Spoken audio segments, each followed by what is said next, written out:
Hello YouTube, how's everyone doing? It's Professional here. Was this your first encounter with Kravchenko since Operation Flashpoint? Welcome back to my playthrough of Black Ops 1. I hope that you guys are enjoying this series. If you are, do drop a like. We're going to talk a lot of history again on this part. And for people wondering, what am I wearing? I'm actually wearing a Soviet World War II coat and a Soviet World War II helmet. This is what the Soviet soldiers would have worn, especially in the winter time. It's the same cosplay I wore for my World at War playthrough that I did last year. Was this your first encounter with Dragovich since Operation Flashpoint? But anyways, let's continue where we left off here. I hope that you guys enjoy this part. Let's do it here. Hardened.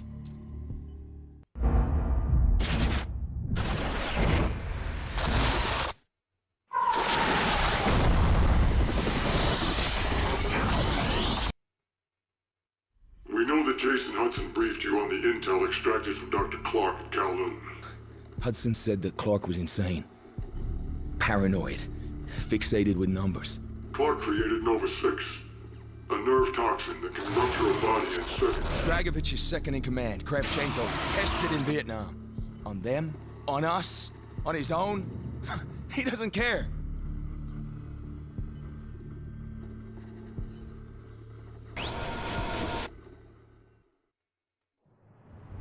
Vorkuta.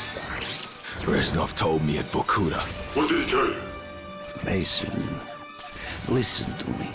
It was a long time ago. Far away. Dragovich, Steiner, Kravchenko, all must die. But he told me what they did. What kind of men they were. Why they all must die.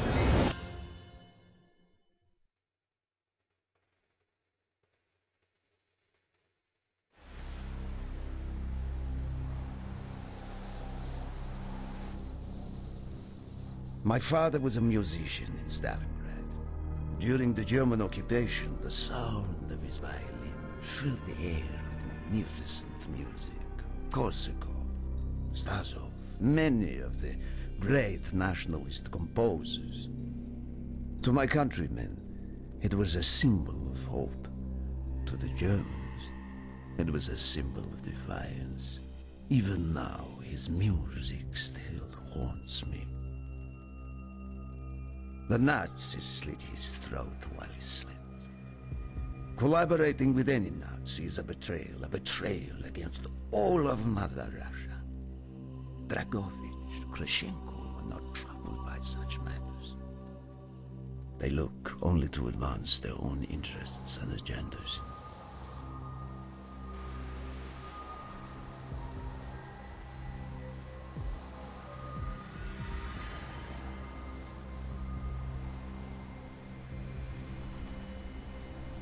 Everything is loaded. They are waiting. Victor, it is time. Yes, Dmitri. Time to hunt down the last remnants of the fascist Reich. Nevsky, grab the gear. We are moving out.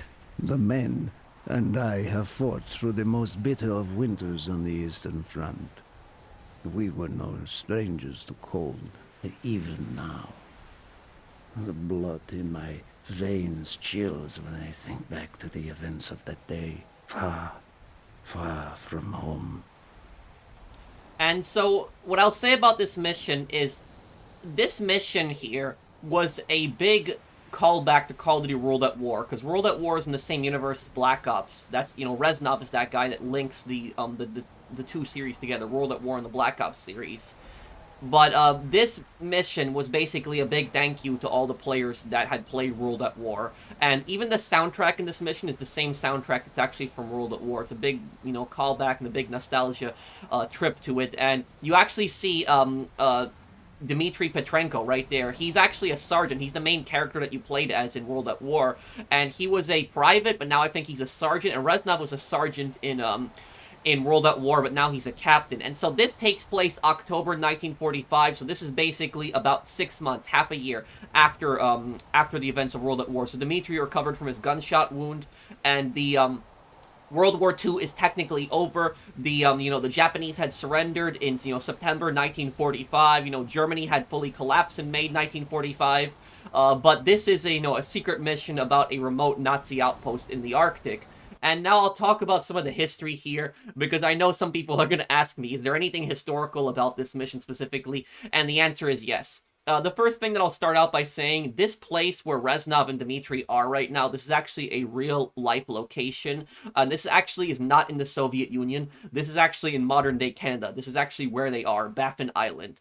And Baffin Island, about this place, no, for people asking, there has been no secret Nazi base located on Baffin Island. That is just part of the story in the game. But Baffin Island is part of Canada, and the island is actually massive. It's a very, very big island. But despite the island being a very big island, it only has 13,000 people that live on the island. And the reason that the population is so little on the island, despite the island being so big, is because it's located up in the Arctic, up in the northern regions, and so the climate is very inhospitable, very harsh, especially in the winter time, and so that's why, you know, not a lot of people actually live up here, not a lot of job opportunities, but on top of that, it's the very harsh climate. Now, what I will talk about here is, even though this mission is not a true event, this mission didn't really happen, this mission is actually based on real events, or more based on conspiracy theories. So what this mission is ultimately based on is it's ultimately based on the Nazi Arctic World War II conspiracies. There's a lot of conspiracies that the Nazis had, you know, bases in the Arctic, and to some degree it is true. I'll explain what's true and what's not true. Now, the biggest conspiracies regarding, you know, Nazi Arctic bases are actually in Antarctica. There was two Arctic, you know, bases. There was the ones that were in Antarctica, and then there was the ones that were in the far northern Arctic. But let's talk about Antarctica now. So the Nazi land in Antarctica was actually called New Swabia, and New Swabia was actually based on the ship that actually visited the area, Schwabenland. Now, in 1938, the Nazis actually sent a ship there, and they wanted to create an outpost there, a research station in the Arctic. This is 1938. And this region today is part of the Norwegian part of Antarctica. So Germany does not control it anymore today. But there's really no proof that the Nazis had, even though the Nazis made claims to this land in Antarctica, and they actually visited this land in Antarctica, there's really no proof that they had actually built a, you know, some kind of, you know, military base. If anything, it was a small outpost. It definitely wasn't something, you know, massive like you see here in Black Ops 1. But about New Swabia, New Swabia has a lot of conspiracy theories around it. So whenever you hear those Nazi Arctic World War II conspiracy theories, it's mostly talking about New Swabia. Now, about the conspiracy theories, I've read the conspiracy theories, and the conspiracy theories are ridiculous. There's conspiracy theories that people claim that the Nazis had like a giant underground bunker system in Antarctica, in New Swabia, and that Hitler had actually fled there on a U-boat, which is a German submarine, and he had lived out the rest of his days in, you know, in Antarctica. It's nonsense. If the Nazis had something like that, eventually they would run out of supplies. They would need to look for supplies. It's a very inhospitable place. Even really loyal soldiers to Hitler would not want to, you know, go and live in a place like that for the rest of their lives. It was only if something like that actually existed, it was only a matter of time until it was actually found. So the idea that like Hitler had like this, you know, underground bunker network in Antarctica, and he was like hiding out there, it's ridiculous. And as for that, I'll say is the Allies actually, after World War II ended, the Allies did not believe the Nazis that Hitler had actually killed himself. So, you know, surviving, you know, Nazis said Hitler killed himself in his bunker. We didn't believe it at that time, and we had a good reason not to believe it, because we thought that he had possibly fled somewhere. Now, this was investigated by so many countries. So many countries did a lot of investigations after the war. You know, America, you know, Britain, you know, the Soviet Union. So many countries were investigating what happened to Hitler. And pretty much everybody had concluded that Hitler had killed himself. He killed himself, he shot himself, he shot himself in his bunker, he bit on a cyanide capsule while he was shooting himself. Now, the reason that Hitler did not flee is because wherever Hitler would have fled, let's say to Argentina, that's what some people believe, some people think that he fled to Argentina. If Hitler had actually fled to Argentina, Argentina was a country that was known for hiding a lot of Nazis, but even Argentina would not hide Hitler.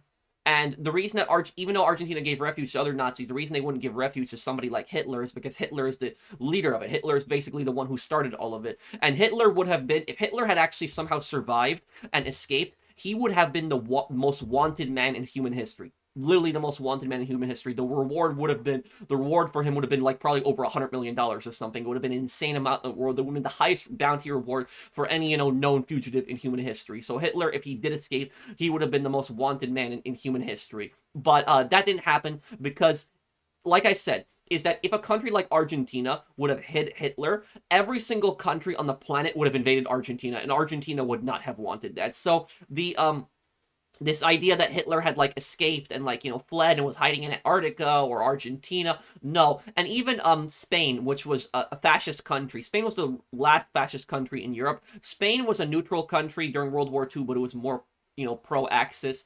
If even General Franco would not have hid Hitler, he would not have risked that because Spain would have gotten invaded. So nobody would want to hide Hitler. Even countries that were sympathetic to Hitler would not want to hide Hitler because of the fact that literally every single other country would have invaded, them. And literally, the Allies pretty much concluded that Hitler had killed himself in his bunker. The only one who really believed that Hitler was still alive and out there was Stalin. Stalin was like paranoid, and he believed that Hitler had escaped. And Stalin had used this as propaganda to an extent because he was accusing the Western Allies, like the United States and Britain, of hiding Hitler, which that makes absolutely no sense. And he provided no evidence for it, considering that, Hitler had killed thousands of, French people, thousands of British people. Why would, the Western Allies hide him in the first place? But Stalin was basically, making conspiracies like that. There was never any proof for it.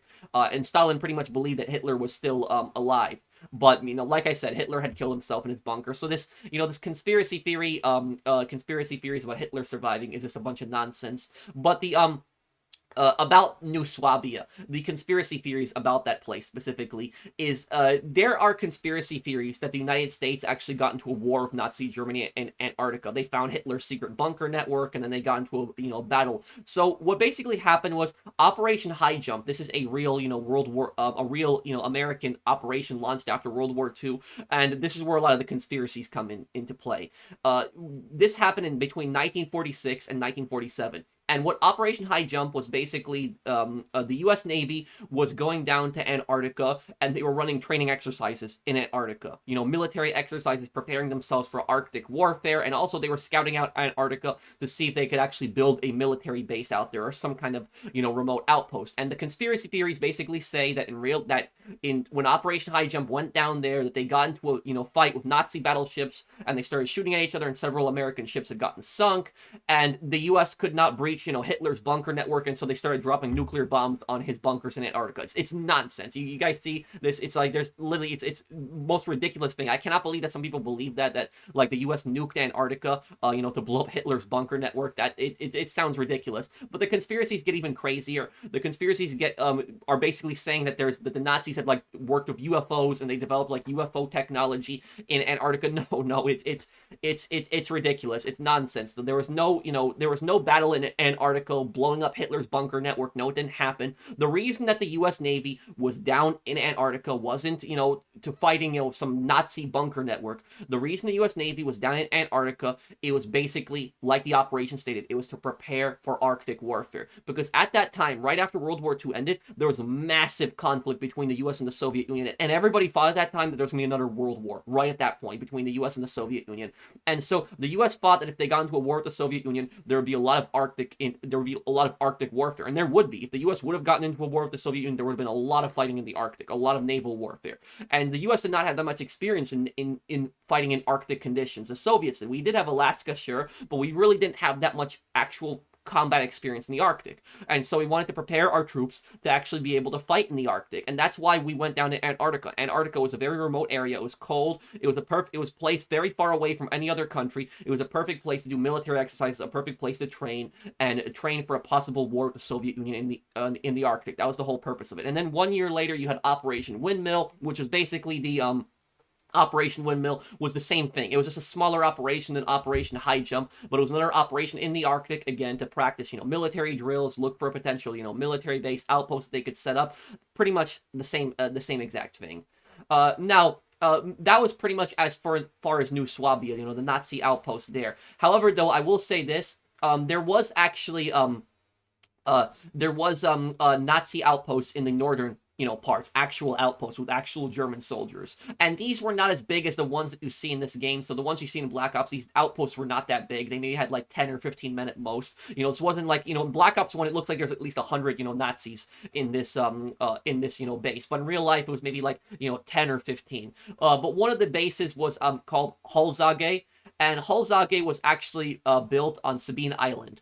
And Sabine Island, this is in modern-day Greenland. So people saying that the Nazis never landed in North America, technically they did. They did. The Japanese, conquered the Aleutian parts of the Aleutian Islands in Alaska, and the Nazis actually landed in parts of Greenland and Canada, which I'm going to talk about here. But about the Hallsage. Hallsage was not set up as like some kind of, secret military base. It was set up as a weather station.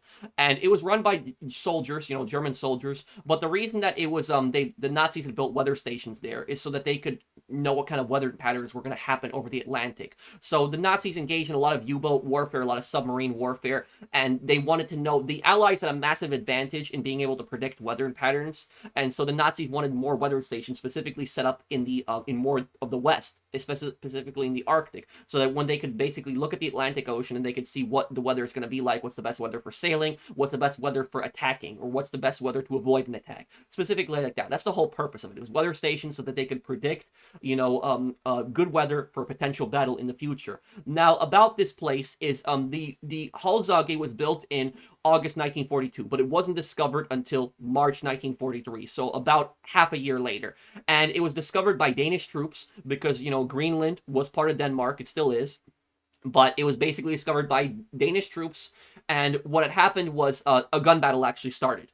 And the Danish troops, what happened was a corporal was actually killed, and then two members, so a Danish corporal was killed by the Germans, and then two Danish soldiers were taken prisoner. And then what happened was about 2 weeks later, the two prisoners had actually somehow managed to escape, and they overpowered the guards, and they actually took a German lieutenant with them. And that German lieutenant, he actually became a prisoner for the rest of the war. So he was a POW for the next 2 years until the war ended. And and then 2 months later after that, the U.S. Army launched a bombing campaign against the weather station, and they sent bombers from Iceland, and they basically destroyed the Hallsage weather station. So that's what it was. It was a weather station. It did have soldiers that were shooting at, the Danes and the Americans, but it wasn't a, some giant, top secret military base. It was just a weather station. Then we also have the Extermshine, which the Extermshine, this was a Nazi icebreaker ship, and this was a ship that was actually going to Greenland to actually help supply and build more weather stations. And this ship was actually spotted. It was spotted trapped in the ice, and what happened was an American ship. The American ship, what was the name of the American ship? The U.S.CGC Southwind. That was it. The U.S.CG Southwind. It actually fired shells at the Extermshine, and the Extermshine prepared for battle stations, but because it was trapped, they really had no chance, and they were ill-equipped. They were not ready for that type of battle, and they started blinking their lights towards the American ship. And there's actually a code language of blinking lights, and when they were blinking the lights, they're basically saying, "We surrender. Don't shoot, please." And what happened was American ships had actually gone to the German ship, but there was actually on a lookout because they thought that it could actually be a trap, because a lot of these Arctic German ships were actually protected by German submarines, and so they were scared that it could be possibly a trap. Americans, I think it was American Coast Guard, they boarded the ship. They and there was actually charges that were set on the ship, but one of the German engineers volunteered to disarm the charge, so that was basically their attempt to scuttle the ship to make sure the ship was not captured by the Americans. But they disarmed the charge, and the Americans actually took the ship and pressed it into their service, and they renamed it the USS Callow, and it was used for the next 5 years, and then 5 years later, it was basically sold for scrap metal. One of the biggest engagements that we had was there was actually another remote outpost called Edelweiss, and Edelweiss 2, this was actually in Greenland, and American soldiers had actually captured several German soldiers at this weather station. So this weather station was raided, and a few German soldiers were captured. And this happened in November 1944, and this was the last weather station that was raided by the Allies during World War II. We also have the weather station Kurt, and Kurt, this one, this is what might have inspired the Black Ops story, because this is actually in Canada, so northern Canada, and it was the Nazis actually landed there, and they built a weather station. So this is, I think, probably what the Black Ops location is based on. But this didn't happen on Baffin Island. This actually happened in Northern Labrador, Dominion of Newfoundland. So October 1943, the Germans had actually built a weather station there, a weather station Kurt it was called, and this location was actually never discovered. It wasn't discovered until the 1980s. In the 1980s, there was a meteorologist who actually discovered the area and then reported it to the Canadian government.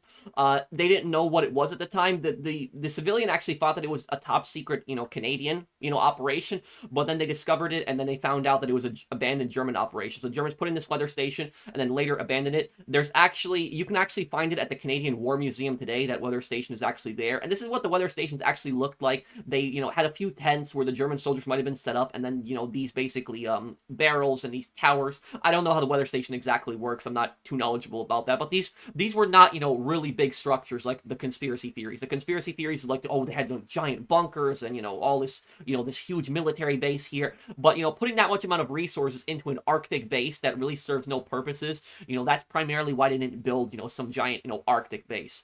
But I will say this. The largest Arctic base that the Germans probably had was this Arctic base called Schatzgruber. And Schatzgruber, this was actually in the Soviet Union. And this was actually found on Franz Joseph Land Archipelago. It was made in 1943 on the orders of Hitler. And this is where the conspiracy theories come in, is that Hitler was the one who ordered a lot of these weather stations built. And so they think that they have some kind of, specific connection, that there's, that Hitler had like a secret bunker built there or something like that. But like I said, there's really no proof that Hitler was hiding at these weather stations, these Arctic, outposts. But about the Schatzgruber, is the Soviets never discovered it. So it was built in 1943, and it was built to help, again, it was help the Germans' weather patterns, but this one specifically helped them against the Soviets, so that they would know what the weather was like, so that they would know the best time to engage Soviet forces. And the weather station had this was significantly bigger. This weather station actually was much better armed and actually had a few small bunkers. It didn't have a bunker network, but had a few small bunkers and a few buildings that they actually built. So this wasn't just like tents. This was actually a lot bigger, and they actually had weapons on this island, machine guns, bombs. So they had a few more things, but it wasn't as big as the thing that you're going to see in Black Ops. Like what you see in Black Ops, it was not as big as that. But they did have some weapons on this island. Now, what happened with this island is that they used this island until July 1944. And what happened was there was they were looking for food, and they basically shot a polar bear. And they killed a polar bear on the island, and then they were cooking the polar bear. But what happened was the polar bear had a parasitic worms in it, and the soldiers had actually eaten it. So there was about 10 soldiers at the outpost. The only soldier that did not get sick at the outpost was a vegetarian, and so he didn't eat the tainted bear meat with the parasitic worms in it, but the other 9 soldiers did eat it. And what happened was they got really sick, and the other soldier who didn't get sick, they actually called German command, radioed them, and told them that, that there's, epidemic going on here, that everybody had gotten sick. And they didn't really know that it was a parasite. They only knew that everybody got sick after basically eating the bear meat. So they figured that it came from the bear meat. But basically there was a German submarine that had showed up on the island, and the Germans had destroyed pretty much everything that was left on the island. So the bunkers that were left on the island, they destroyed the weapon caches that they had on the island to make sure that the Soviets did not capture it. And the U-boat basically took everybody, and they left. And the Soviets knew about this outpost. After the war, they knew about this outpost, but they didn't really, visit it. But it wasn't until 2016. In 2016, there was actually Russian explorers who actually visited the island, and they actually found, destroyed buildings, destroyed, weapon cases, destroyed artillery shells. So it was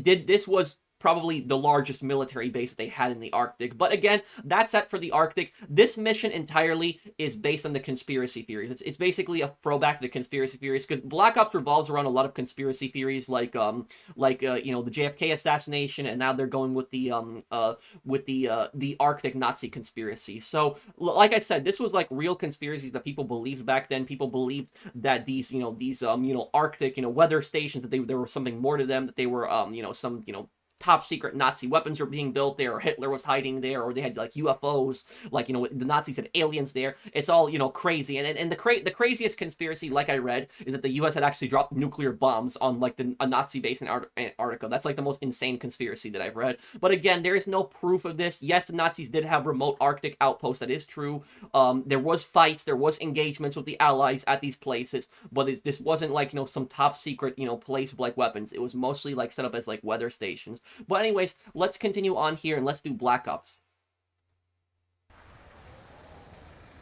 Ah, the hero of Berlin graces us with his presence. Have you not tired of battle, Reznov? As long as Mother Russia has enemies, I will answer her call. Put aside your petty rivalry, Kravchenko. Captain Reznov will do as he is told. We are here for one German, and one German only, Dr. Friedrich Steiner. This man has offered his cooperation to our cause. He is not to be harmed. Disobey this order, and you will be shot.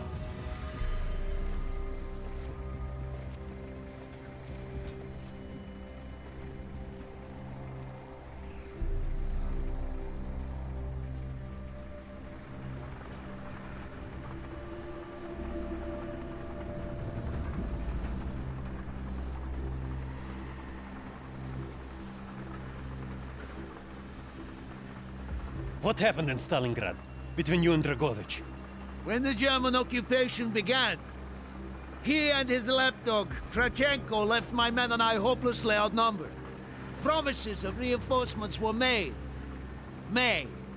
but not kept. Dragovich and Kravchenko are opportunists, manipulators. They are not to be trusted, Dmitri. And I will say about this is pretty important, because that scene where Reznov and Dmitri first meet at that fountain in World at War, that actually happened because Dragovich was at the Battle of Stalingrad, and he promised Reznov reinforcements, but he never came back to help Reznov. He actually ran away. So he basically left Reznov trapped at the fountain, and then Reznov, you know, and Dmitri almost died there. So that was basically the backstory behind that. Dmitri Petrenko was one of the bravest men I had ever known. He fought by my side from the siege of Stalingrad to the fall of Berlin. The wounds he sustained, ensuring our victory, should have earned him a hero's welcome to Russia. But Stalin had little need for heroes. The German must not be harmed. We need Steiner alive. Now move, both of you. Let's go! And this song that's actually playing right now, this is actually the Soviet theme from World at War, so it's a big nostalgia trip to World at War. And this is what I love about Treyarch, is that they revisit a lot of their old games, and they do callbacks to their old games. Like they did, for example, they did Mount Yamantau in Cold War, when they did that, going back there, the mission in Black Ops 1, and then in Black Ops 6, they did the Vorkuta mission, going back to Black Ops 1 again. And this one was a callback to World at War. So that's one thing I like about Treyarch, is that they don't forget about their older games. And I personally think Treyarch were always the better ones at telling Call of Duty stories than Infinity Ward. It is good to fight for your side once more. Yes, my friend. One final victory. If you- Search every corner of this camp. Only Steiner to be spared. Hoorah! If you watch Dragovich and Kravchenko, they don't even go towards the battle. They actually just run away from the battle, just like what happened in Stalingrad. So this is what Reznov means when he says opportunists. So you see that right there? That's where the Soviet soldiers are coming from. They ran towards the Soviet soldiers. They just fell back. So they're not even helping with the battle itself. They're cowards. They're forcing Dmitri and Reznov to basically clear this outpost out, but they're not helping at all. That's a small little attention to detail you can notice.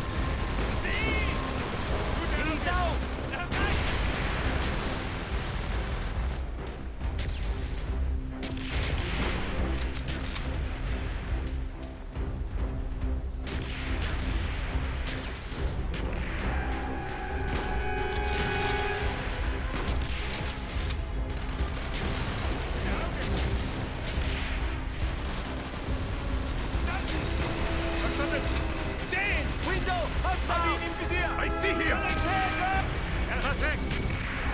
Da sind sie!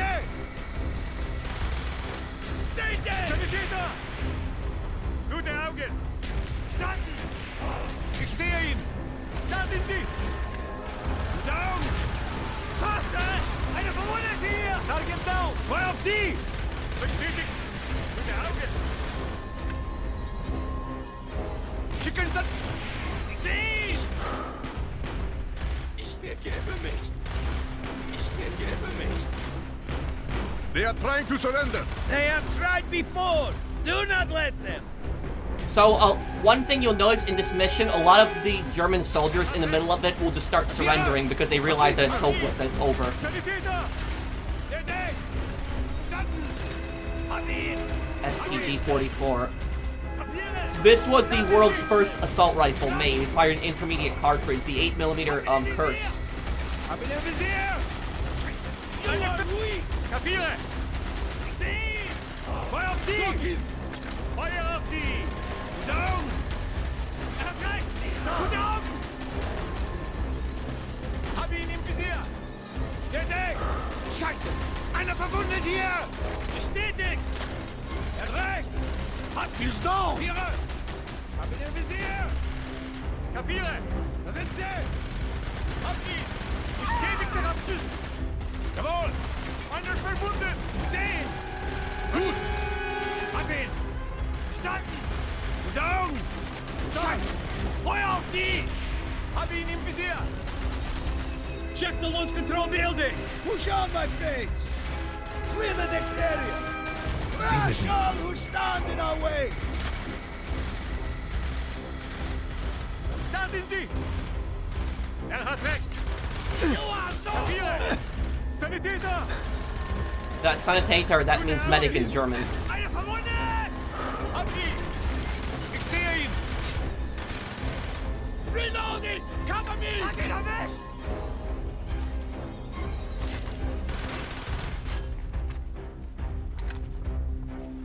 Be careful! There may be more of them! Good job! Bestätigt!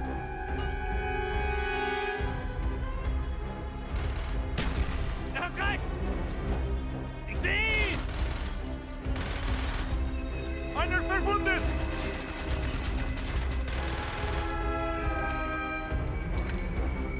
MP40. He is not here! The most broken weapon in World at War.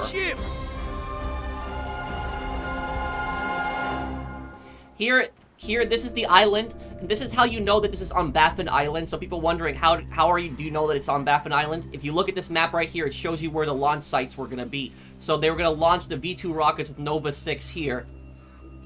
It looks like it was New York, Washington, D.C., Miami, Chicago, Texas, Los Angeles, San Francisco, Seattle were targets from here.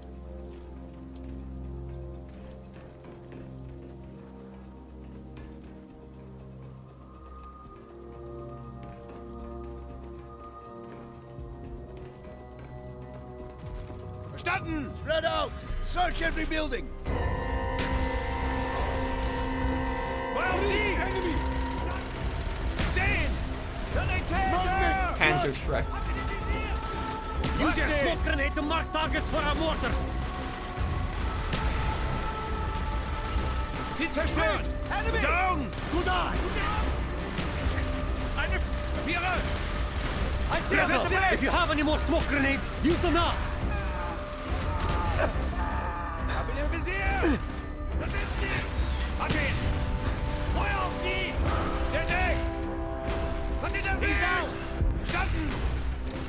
The scope is wrong for the most in the gun. That's not what that's not what a PU scope would be like. A PU scope would not, the sights wouldn't look like this. I see them! Use your smoke grenade to mark targets for our mortars! Der Deck! Hab ihn im Visier! Kapiere! Einer verwundet! If you have any more smoke grenades, use them now! Da sind sie! Masters inbound! Ziel getroffen! Dort! Reach! Enemy! Bin raus! Lade nach! Sie hinter dir! Rechts! I see them at the bridge! Bestätigt! Verstanden! Feind neutralisiert! Jawohl! Schicken Sanitäter hier hoch! Er ist getroffen! Belgium, left side! Er hat rechts! Good job! Hab ihn! Hab ihn! Ich seh ihn! Ich seh ihn! Gute Augen! Da sind sie! Bestätigt! Papiere! Verstanden! Hat ihn erwischt! Bestätigt! Feuer auf die! Rechts! Standby! Bestätigt! Window! Sanitäter! Gute Augen! I see Da them at sind the sie! bridge! Der ist getroffen! Ja, verstanden! Hat er ein Visier! Feuer auf die! Er hat Capito! Cover me, Hab ihn! Hab ihn im Visier! Ein Seher mit dem Wind! Verstanden! Gute Augen! Feuer auf die! Eine verwundet! Gute Augen! Da sind sie! Da sind sie! Hab ihn! Gute Augen! Verstanden! Er ist getroffen! Ja, verstanden! Enemy! Hab ihn im Visier! Ich sehe ihn! Ein Seher mit dem Brett! Verstanden! Scheiße! Eine verwundet hier! Gute Augen! Ich sehe ihn! Bestätigt! Da sind sie! Gute Augen! Kapiere! Hab ihn in Visier! Hab ihn! Verstanden! Papiere! Hab ihn! Das ist ein Abschuss! Feuer auf die! Trucks! Hat ihn erwischt! Gute Augen! Verstanden! Truck! Verstanden! Bestätigt! Da sind sie! Er hat recht! He's down! By the truck! Feind, Steiner! Feuer auf die! Masters inbound! Er hat recht! Da sind sie! Gute Augen! Firing, standby! Scheiße! Eine verwundet hier! Ich sehe ihn! Nice job! Eine verwundet! Gut! In die Visier! Scheiße! Eine verwundet hier! Kapiere! Gute He's Augen! down! Verstanden! Truck! Enemy! Отлично!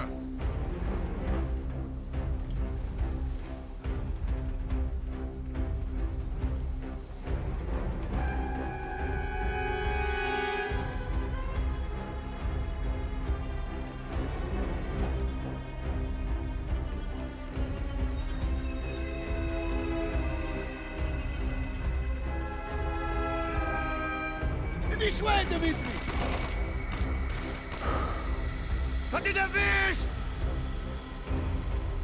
Ich ergebe mich!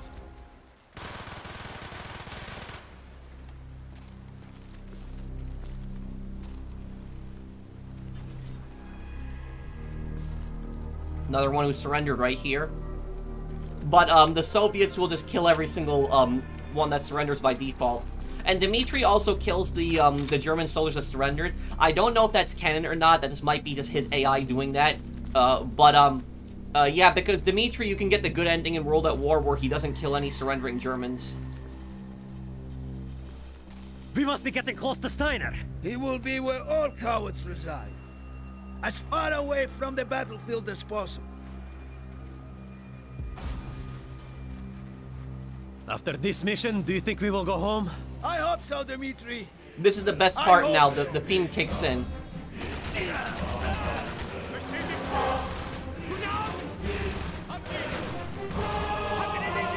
This is the Soviet theme from World at War.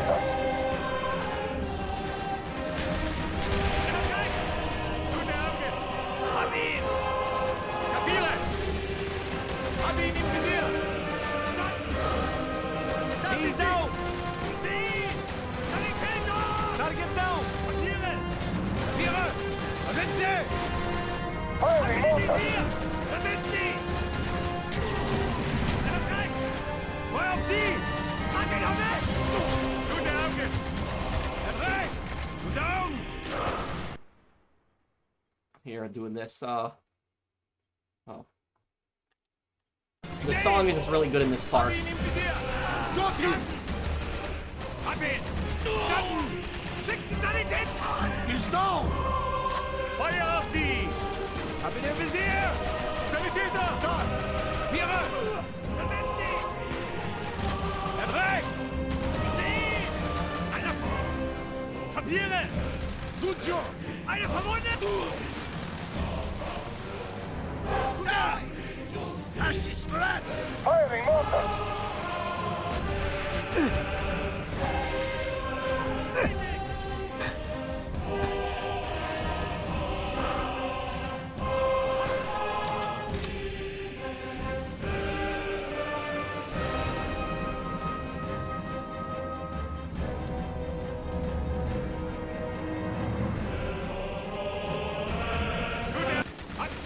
Bestätigt! Einer verwundet! Reach enemy! Da sind sie! Feuer auf die! Firing! Stand by! Kapiert? Einer verwundet! Da sind sie! Ich sehe ihn! Reach! I hear you! Gute Augen! Da sind sie! Ziel zerstört! Kapiere! Scheiße! Einer verwundet! Hab ihn im Visier! Da sind sie! Hat ihn erwischt! Feuer auf die! Feuer auf die! Enemy! Hat ihn erwischt! Hat ihn im Visier! Hab ihn! Er greift! Reach! Enemy! Da sind sie! Da! Kapiere! Wir schicken No. Sanitäter hier hoch! Der Deck! Stand! Burn in Hab ihn hell! im Visier! Ich sehe ihn! Bestätigter Anschluss! Ja, verstanden! Hab ihn im Visier! Ich seh ihn! Ready. Enemy! This way! Up the stairs! Schaste! Einer verwundet hier! Das ist sie! And if you look, Reznov is using Soviet grenades in this part. Attention to detail. Gute Augen! Da sind sie! Bedeckung für alle nach! Feuer auf die! Hab ihn im Visier! Gestoßen! Hab ihn! Schickt Sanitäter hier hoch! Er greift! Bestätigt! Ich sehe ihn! Ich sehe ihn! Bestätigt! Hab ihn im Visier! Kapiere! Stand! Kapiere! Da sind sie! Hab ihn! Feuer auf die! Gute Augen! Er greift! Bestätigt! Sanitäter! Gute Augen! Lade nach! Hab ihn im Visier! Da sind sie! Einer verwundet!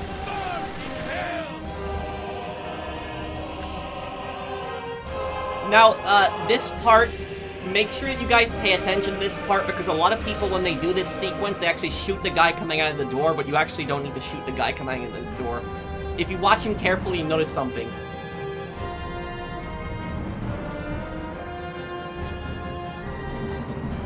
So most people just shoot that guy, but what they don't realize, that guy was shot by Steiner.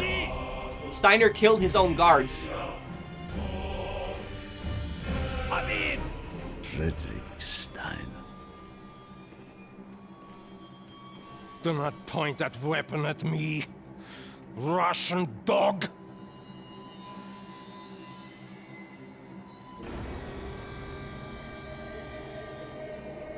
You will take me to Dragovich. As I looked into the German's eyes, I saw all the evil of the fascist Reich still burning strong. At that moment, every fiber of my being yearned to put an end to his wretched life. But I was a soldier then. I still believed in orders.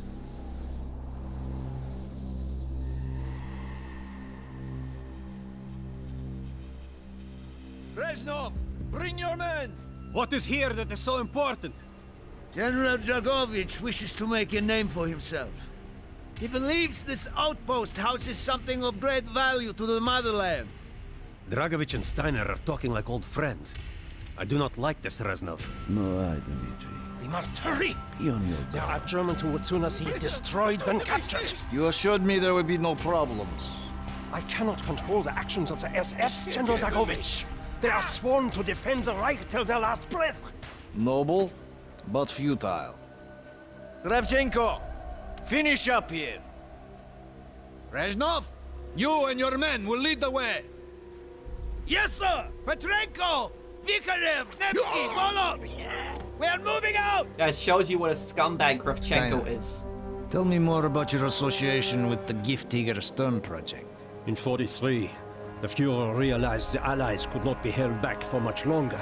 We began to look for more unconventional solutions. Throughout the war, my own research was focused on chemical weapons. It was meticulous and frustrating work. However, what we finally developed was a weapon more effective than we had ever dared to imagine. The weapon now housed within this vessel. Nova 6.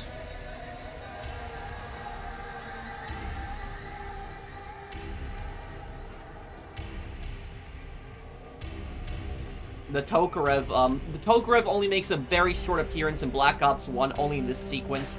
You can't really, I don't think you can really find it in this mission other than this scene.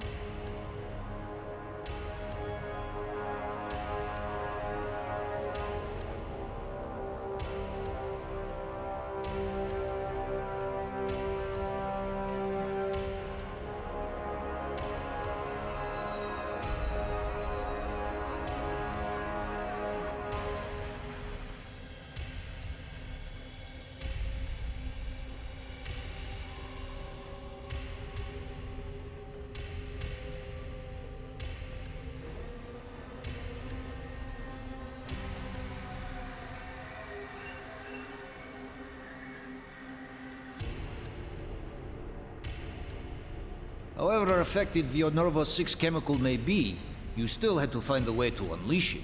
Long-range V2 rockets to be launched from this outpost. The targets were command and control centers. Washington, D.C. was our first target.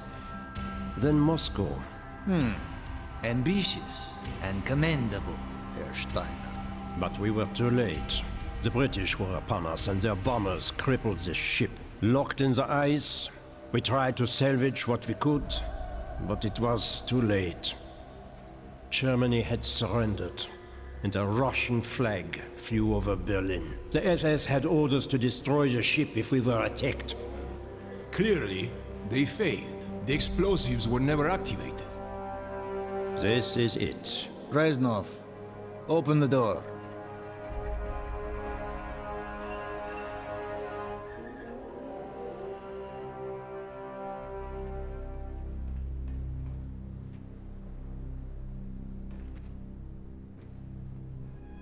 We had found what we were looking for. Nova 6. The German weapon of mass destruction now belonged to Mother Russia.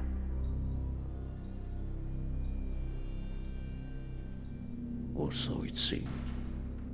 Our victory was to be short-lived. Dragovich wanted to see the effects of the poison firsthand. It was also an opportunity to remove a thorn in his side. I had long known of their distrust, what kind of men they were. It was a betrayal I should have foreseen.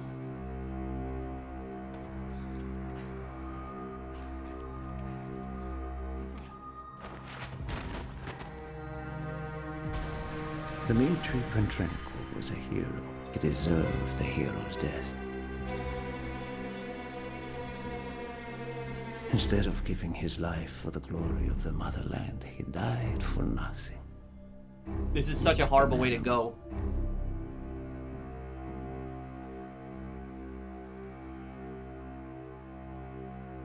He should have died in Berlin.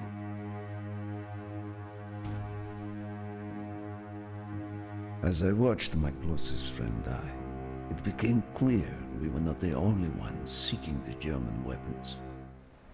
The Western allies circled like vultures.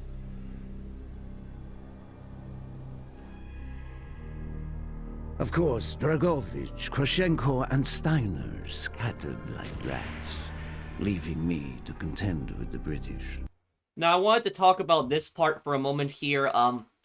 Now, I know some some people are going to ask me, is Nova 6 a real gas? No, Nova 6 is not a real gas. Nova 6 is a gas that was created fictionally for the story of Black Ops 1. But Nova 6 is actually most likely based on a real-life gas. The gas that Nova 6 is most likely based on, it's based on Tauben. Tauben was a gas that Nazis actually developed in the mid-1930s. And Tauben, what it does is it can also get on your skin also. So it can actually, even if you are not breathing it in directly, if it actually touches your skin, it can actually stay on your clothes for 30 minutes afterwards and can actually get you sick. And people can die from between 1 to 10 minutes from it. It is possible to survive Tauben if you inhale it. There are treatments for, surviving it.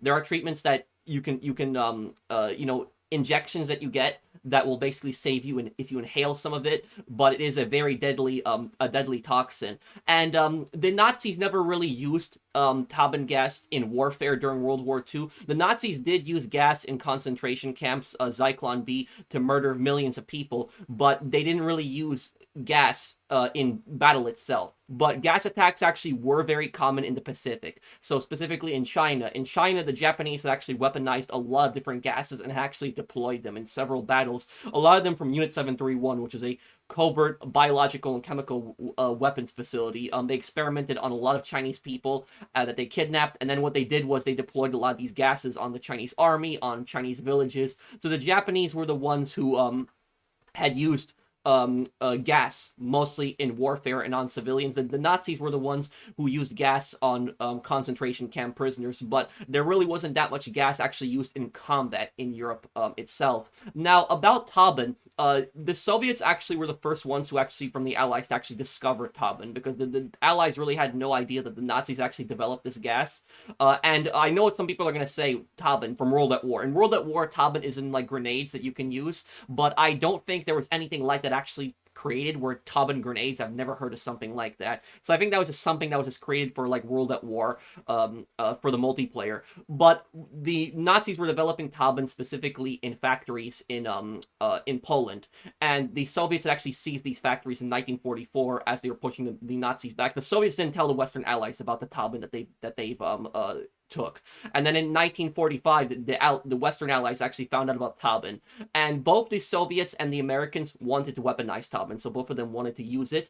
But what happened was they instead started using sarin gas, which sarin gas, I believe that's, correct me if I'm wrong, sarin I think is 2 times deadlier than actually Tauben.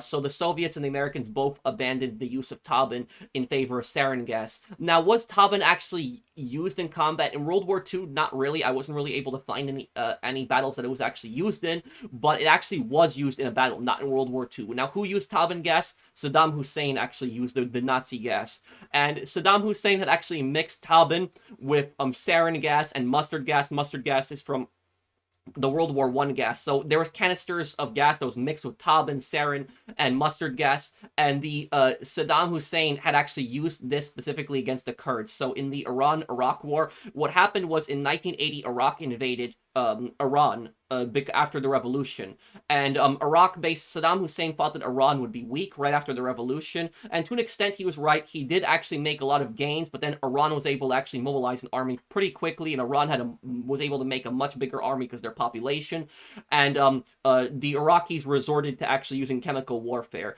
and they gassed thousands of civilians, thousands of Kurdish civilians, thousands of Iranian civilians, and one of the worst ones was the Halab Baja massacre, if I'm pronouncing that correctly. But between 3,000 to 5,000 people died in that one gas attack on March 16th, and some people say that over 100,000 people died from gas attacks that the Iraqis had done in the Iran-Iraq war. So it was Tauben gas was used by the Iraqis, but it was used with a combination of other gases specifically. But that's pretty much it. Nova 6 is not a real gas, but it was most likely based on Tauben.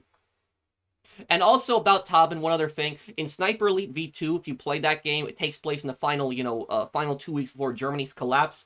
The storyline in that game is that the Soviets had actually tried to weaponize Tauben and had actually tried to put it into Nazi V2 rockets and then fire it at London to blame it on the Germans, and then you had to basically stop them from launching that. That's a huge part of the story in Sniper Elite V2.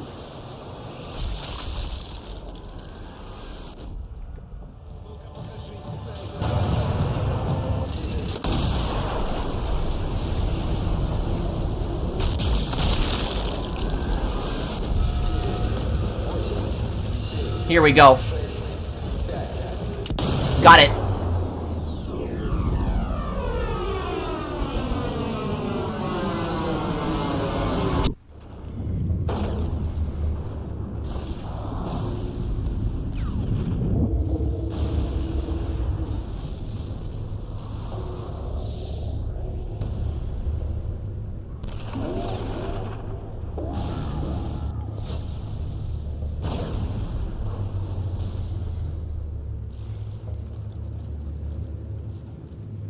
But anyways, let's continue right here.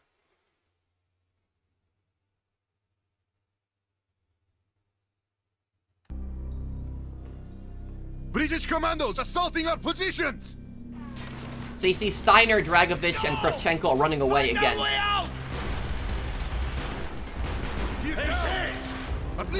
And so you have to fight both the British and the Soviets. You have like 2 Soviet allies with you on this part. And the British are here because it's part of it's Canada. But the reason that the British are here is the British are bad guys in this part also. They're not here to stop the Soviets from acquiring the weapon. They want the weapon themselves. So that's their primary reason. It's not to destroy the weapon. They want to actually use the weapon themselves. I will have the explosives! We will plunge this vessel into the depths of hell. We cannot let either side possess this terrible weapon. I hear ya! Yeah, so they want to weaponize it too. And you can find this. This was not a weapon that was in World at War. The British Sten. This is the cheapest submachine gun of World War II was the Sten. More British! Got him!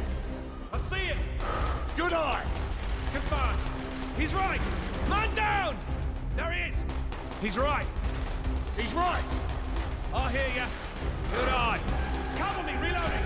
We can't hold forever! Armed explosives, Reznov! I hear ya! There they are! Confirmed! He's hit! Copy! Get a medic up here! Hurry! Get the explosives armed!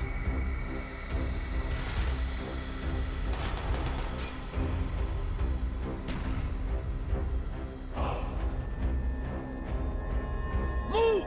We have to get off the ship! Now! The door's sealed! Shoot the support beams! We can bring down the gantries!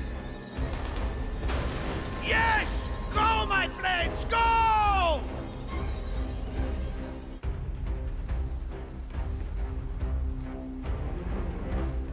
Keep moving! This is not our war! Then who do we fight? Everyone! We stand alone! Got him! Good eye! Confirmed! We have to get off the ship!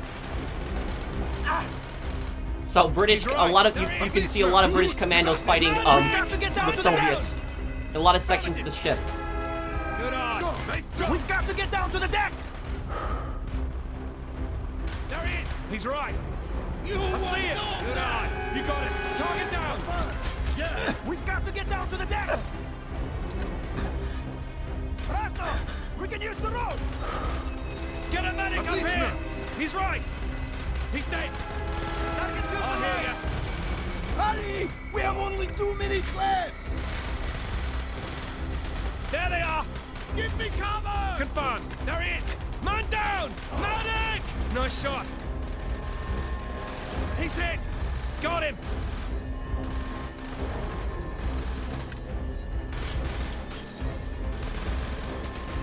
Я вижу его! Левее! Good one! Done! Good job! He is down! Da! Ula! Keep moving! We are running out of time! Good eye! He's right! He's right! Confirmed! I see him! There he is! I hear ya! Confirmed! Empty! Reloading! I see him! Good job! Get a medic up here! Get a medic up here! Kill confirmed! That's a kill! Confirmed! Nice shot! Good kill! You are weak! You want no match! 1 minute! Fire will consume this vessel! Hurry! Move!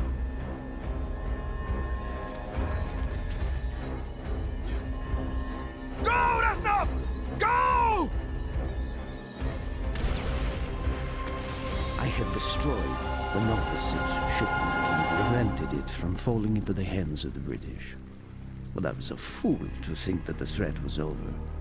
It was only after I was captured and sent to Vokuder that I learned of Dragovich's true intentions. He would die before he gives up on Nova 6.